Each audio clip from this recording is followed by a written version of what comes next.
जयराम जी, रामगढ़ में उपचुनाव होने जा रहा है, तो क्या उसका भी एक संदेश जा रहा है कि रामगढ़ में आप चुनाव लड़ेंगे? क्या लड़ेंगे, कौन होगा रामगढ़? उसके लिए रामगढ़ में उपचुनाव का जहाँ तक विषय है, ये कार्यक्रम हम लोग का 1.5-2 महीना पहले से तय था, और जब यहाँ की जो विधायक बेटा में उनकी विधायकी नहीं गई थी, उससे पूर्व निर्धारित था, तो ऐसी कोई मंशा के साथ हम यहाँ नहीं आए हैं। और मेरा मानना है उपचुनाव में हम लोग की कोई सक्रिय टीम नहीं है, और चुनाव का विषय है। हम लोग चाहेंगे 2024 के लिए युवाओं को विचारों में परिवर्तन करते हुए व्यवस्था परिवर्तन की ओर देखें, और जो उनके पक्ष में नीति नियम बना सकें, ऐसे लोगों को चुनकर विधानसभा के भीतर ले लें, ताकि इस राज्य के युवा, राज्य के किसान, महिलाएं, उनके पक्ष में जब नीतियाँ बनेंगी तो उन्हें ज़्यादा से ज़्यादा लाभ मिलेगा, और इस राज्य में इस राज्यवासी होने का उन्हें अनुभव प्राप्त होगा। राज्य के युवा जो है, टाइगर जी, आपको मुख्यमंत्री प्रत्याशी के रूप में राज्य के युवा देख रहे हैं, तो विधायकी होना चाहिए ना उसमें? एक आदमी बोलिए। बोले कि बाहरिया लोग आके यहाँ पे मतलब घर बना लेते हैं, तो कहीं बनाने वाला जो जाति आती है वो तो सरकारी का आदमी रहता है ना। देखिए, सबसे पहली बात, आप किसी भी सरकारी महकमे में चले जाइए, जो भी कार्यालय है वहाँ हमको लगता है जैसे जैसे पद ऊपर बढ़ेगा नौकरियों का, वहाँ मैक्सिमम बाहर के लोग, तो जाहिर सी बात है जो बाहर के लोग यहाँ नौकरियाँ करते हैं, पहला बात नियुक्ति तो सरकार ने करी, बहाली सरकार ने करी है। बहाली सरकार करती है, आपके पास में नीति है इस राज्य की और वैकेंसी भर सकता है। तेलंगाना में नियम है 371D के अनुसार कि राज्य में जो भी नियुक्त होंगे उसी राज्य के निवासी भरेगा, लेकिन क्या आपने यहाँ की वैकेंसी में पढ़ा? यहाँ लिखा होता है भारत के निवासी होना है, तो इसीलिए तो लोग लड़ रहे हैं। पारसनाथ मुद्दे पे आप क्या कहना चाहेंगे? पारसनाथ मुद्दे पर हम यही कहना चाहेंगे, सामंजस्य। पारसनाथ किसी विशेष समुदाय का नहीं है। पारसनाथ 16,000 एकड़ फैला है, उसके बाद छोटी छोटी पहाड़ियाँ जो टुंडी तक जाती है, अन्य सीमाओं तक चलती है, बहुत बड़ा विशाल क्षेत्र होता है, जहाँ लगभग हमको लगता है सैकड़ों गाँव आएंगे, और सैकड़ों गाँव का जीवन देने का तरीका अलग है। इसी आस्था के नाम पर किसी के माने आस्था के साथ ठेस ना पहुँचाया जाए। तो पारसनाथ सबका है, समुदाय का है, सबकी आस्था का केंद्र है, वहाँ सबका नेता होता है, और सबसे खास बात जो उस क्षेत्र के आसपास जो लोग रहते हैं उनका आर्थिक स्थिति वहीं से संचालित होती है। जो भी पहाड़ी पारसनाथ के जो छोटी छोटी पहाड़ियाँ हैं, क्योंकि हम वहीं रहते हैं। जो देखिए, जो सोशल मीडिया में बकते हैं, जो लोग धरातल पर गए नहीं उनको बोलने दीजिए, लेकिन जिनको जानना है पारसनाथ को, एक बार पारसनाथ किसी गांव में एक सप्ताह रहकर आए और उनके दिनचर्या को देखें कि उनका दिनचर्या कैसे चलता है। हम तुरंत बता देंगे। सबसे पहले सुबह होती है, मैं अपने ही गाँव को उदाहरण देता हूँ कि मेरा भी गाँव पहाड़ के किनारे है।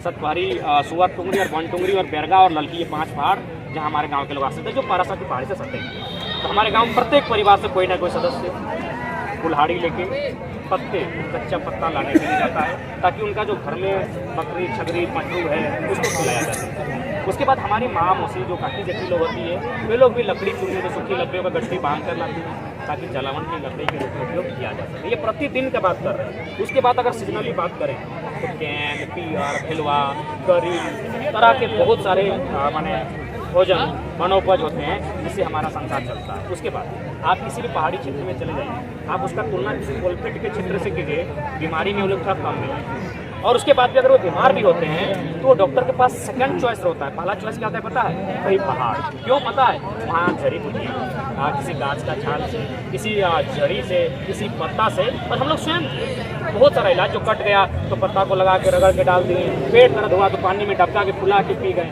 यानी जो लोग सोशल मीडिया में बक रहे हैं, जिनको पारसनाथ की सच्चाई मालूम नहीं है पहाड़ों की, वे लोग तो कहेंगे। इसी भी उनके लिए आदिवासी, मूलवासी, किसान लोग तो मैंने दानव और राक्षस ही होता है। जो लोग सभ्य लोग आज जो सोशल मीडिया में बयान दे रहे हैं, जो लोग एक आंख से देख रहे हैं, उनके लिए हम लोग हमेशा राक्षस ही रहे हैं, दानव टाइप के रहे हैं। राज्य के युवा, जयराम जी, राज्य के युवा आपको मुख्यमंत्री के चेहरा के रूप में देख रहे हैं, तो चुनाव के पीछे में क्यों हो रहे हैं? देखिए, आपसे निवेदन होगा, पत्रकारिता का एक आप लोग अच्छे जानकार हैं। एक सवाल हो रहा है, जब समाप्त हो तब पूछे, आपको भी एक अच्छी पत्रकारिता करनी है भविष्य में। आपका सवाल है दादा चुनाव को लेकर, तो मेरा मानना है कि ये दिल्ली नहीं है, यहाँ शिक्षा का अभाव है। आज भी आप चुनाव में जाकर देखिए, सर्वे के लिए हमारे जो लोग हैं वो हड़िया मड़िया मैंने दारू मुर्गा में बिक जाते हैं। और हम जिस पृष्ठभूमि से आते हैं, मेरा जो बैकग्राउंड है नॉन पॉलिटिकल, हमारा मैंने परिवार से, हमारे गांव से अगर बात करें तो मैंने दूर दूर तक किसी इस प्रकार का बैकग्राउंड नहीं है। अतः अगर हम लोग यहाँ आते हैं फिलहाल और अगर चुनाव की सोचते हैं, तो मुझे लगता है अभी बहुत संघर्ष करना पड़ेगा। तो इसीलिए हम लोग आंदोलन के विषय में सोचे हैं और प्रत्येक गांव में जाकर एक संगठनिक ढांचे को तैयार कर रहे हैं, ताकि इन फ्यूचर कम से कम हम लोग का एक रोल रह सके। हम लोग रोल से भाग नहीं रहे हैं, लोकतांत्रिक व्यवस्था है, वहाँ से भाग नहीं सकते। शिक्षा के बारे में कुछ नहीं पता। दादा ये तो क्या एक हम जहाँ भी हमको समय मिलता है, हाँ। कुछ शॉर्ट समय हम तो हमेशा, और हम खुद एक एजुकेटेड पर्सन है, हमें बिना शिक्षा का यहाँ तक नहीं आता। देखिए उनको भी जगह तलाश मैंने पदाधिकारी लेवल का आदमी अगर हमसे कतराता है तो कारण मेरी एजुकेशन के कारण, वरना अगर हम दिखते हमसे अच्छे लोग और भी सुंदर दिखते हैं, अच्छा वीडियो लेके चले गया। शिक्षा से ही झारखंड का कल्याण हो सकता है और झारखंड में जो लोकतांत्रिक व्यवस्था है उसमें बदलाव लाया जा सकता है। इसीलिए हम तो युवाओं से भी अपील करते हैं कि आप बिल्कुल अपनी शिक्षा से आपको आंदोलन नहीं आना है, बल्कि आप नैतिक समर्थन करें। यदि आप शिक्षा के क्षेत्र में, यदि आप पढ़ने वाले छात्र हैं तो पहली प्राथमिकता आपकी पढ़ाई रहे, उसके बाद आप अपने नैतिक समर्थन इस आंदोलन को कविताएं लिखकर आप समर्थन करके आप नैतिक समर्थन दे सकते हैं। पहाड़ में अगर जरा मतो पर्यटक स्थल चाहते हैं कि किस मतलब कि झारखंडी जो टाइगर जरा मतो या फिर झारखंडी लोग हैं, क्या चाहते हैं लोग? वहाँ सबकी आस्था का केंद्र है, बीच का रास्ता था वो, कभी इको सेंसिटिव जोन था और इको सेंसिटिव जोन का भी पालन हो, तो चाची वन्य अभ्यारण्य वहाँ पाया जाता है उसका भी पालन हो, यानी बड़ी बड़ी इमारतें वहाँ ना बने। आस्था के लिए इमारत होना आवश्यक नहीं है, आस्था के लिए अरबों का खर्चा करना आवश्यक नहीं है। आस्था हृदय से होती है और आस्था अगर अनुशासन मांगती है, हम लोग उसे उनके अनुशासन के पक्ष में, लेकिन आस्था के नाम पर अगर धनुगाही किया जाएगा तो कोई भी उसका पक्ष नहीं। केंद्र सरकार, राज्य सरकार अगर इस तरह से नियम लागू कर देती है तो आप क्या फिर रणनीति तैयारी करें? देखिए हम क्यों रणनीति, हम होते हैं कौन? झारखंडी मतलब हम होते हैं कौन? हम भी एक पारसनाथ की तराई में रहने वाला एक बेटा है। जो रिस्पॉन्सिबिलिटी सबकी है वही मेरी है, हम सबको वही जगाने का काम करेंगे। और अगर नहीं जागते हैं, यदि उनको बेदखल करने की जरा से भी चेष्टा की जाती है तो बहुत सारे उदाहरण सामने हैं। मैंने आपको शुरू में ही कहा कि आज पारसनाथ के इर्द गिर्द आप जो 2017-18 में राज्य सरकार द्वारा नक्सलियों की सूची जारी की गई थी 125 की, तो उसमें 25% नक्सली पारसनाथ थे। क्यों कर पा रहा है? वही महाजनी प्रथा, गांव जंगल उनका और उन्हें बेदखल करने की चेष्टा। तो इसीलिए मेरा मानना है अराजकता ना हो। दादा कल राष्ट्रीय युवा दिवस है, उस पर मैसेज युवाओं को क्या देंगे? राष्ट्रीय युवा दिवस के अवसर पर युवाओं को यही मैसेज देना चाहेंगे कि आप युवान हैं और युवा अवस्था एक ऐसी अवस्था होती है जो समाज के लिए, राज्य के लिए, देश के लिए एक आशा की किरण है।